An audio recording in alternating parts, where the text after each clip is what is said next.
What's going on, y'all? It's JD Piquel. Today on the Hard Count, we're going to talk about what's going on at Texas and why there is some cause for optimism.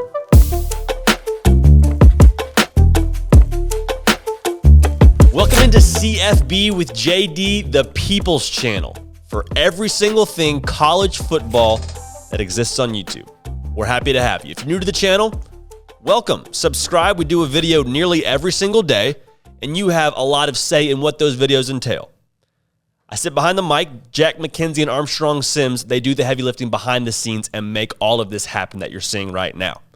So, with the welcome out of the way, the University of Texas at Austin has been a soap opera for, it seems like, the last 10 or so years. As of late, it was a tough 2021. Let's just call it what it was. It was a tough 2021 for the Longhorns. Steve Sarkisian was the new head coach. You had a quarterback derby that we thought was solved going into week 2. Obviously, it wasn't. Played quarterback carousel, honestly, between the two of them for the majority of the season. Casey Thompson eventually took the job by its throat, and Texas missed a bowl game. So it felt like sort of the same song, second verse in Texas. And the rest of the college football world likes to sort of point and laugh and say, well, Texas, again, you underachieved. You missed the mark. What else is new in Austin? And to be fair, I would say the Texas fan base sort of brings this on themselves. And now, before you go ahead and call me a Texas hater, I am not a Texas hater. My father went to University of Texas. I believe the sport of college football is better when Texas is playing well. When all the Blue Bloods are playing well, I'm more excited about the sport. I shouldn't say I'm more excited about the sport, but I think the sport as itself is healthier because you have the traditional powers just playing better, and that's fun to see. What I will say, though, is that I think things are better than a lot of people want to make them out to be. Let's widen the scope a little bit and look at some reasons for optimism after the 2021 football season. First and foremost, the portal exists. And at face value, that's positive because, okay, you have the ability now to retool at pretty much any position you want via the transfer portal. And credit to Texas, they've already gone ahead and done that in some areas. They've done a really good job being able to flip commitments as well when it comes to the recruiting trail. But the transfer portal gives you the ability to give your program a facelift. And I think Texas is going to take advantage of that. Even more so, in terms of bringing guys in, I think it benefits Texas just as much, if not more, in that you can get the wrong guys out. It used to be these guys are locked in and they don't want to transfer away because they have to sit for a year, burn eligibility, this, that, and the other. No more. If you don't like where you are, you're out of there, which is great because for Texas, if you set the standard at a certain level, you can, in some ways, kind of nudge the wrong guys out. The wrong culture fits out, the cancerous pieces out of the locker room, out of the program. We're going to get to more of that in a minute.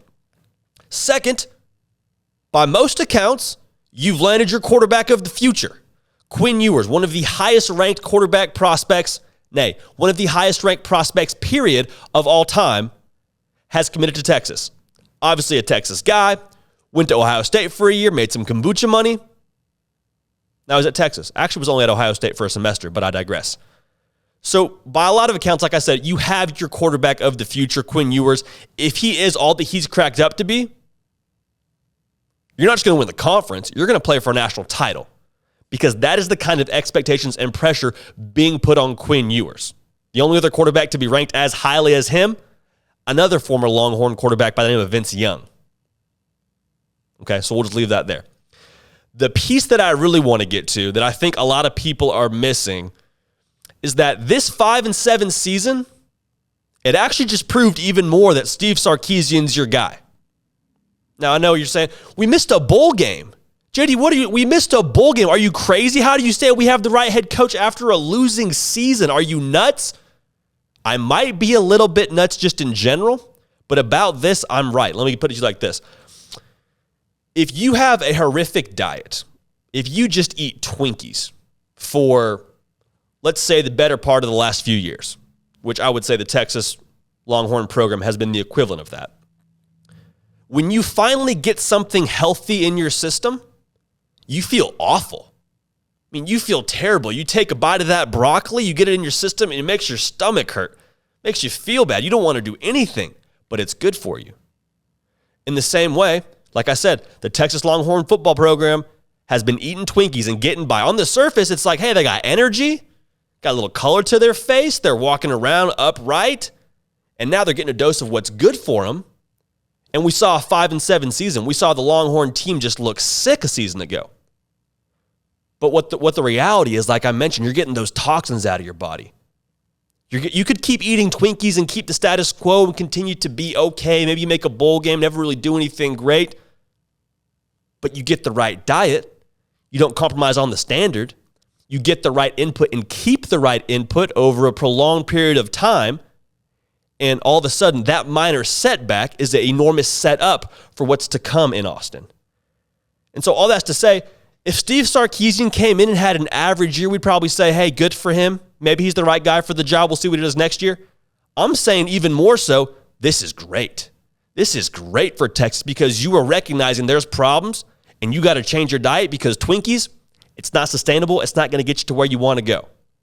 So Longhorn fans, enjoy this steady dose of an improved diet. You're going to get broccoli. You're going to get your fruits. You're going to get your lean meats. It's going to be okay. Don't panic. Steve Sarkisian is rebuilding this thing from the inside out. And because of the transfer portal, you can do that a lot quicker than you used to be able to. So enjoy your veggies. That's it for us here on The Hard Count. We appreciate you tuning in. Would love to have you subscribe to stay up with every single thing we're doing here on this channel. We don't believe in the word offseason here. What has actually begun is the preseason for college football in 2023. I guess 2022, 2023 season. Doesn't matter. Thanks so much for tuning in. We'll keep the party rolling. We'll see y'all next time.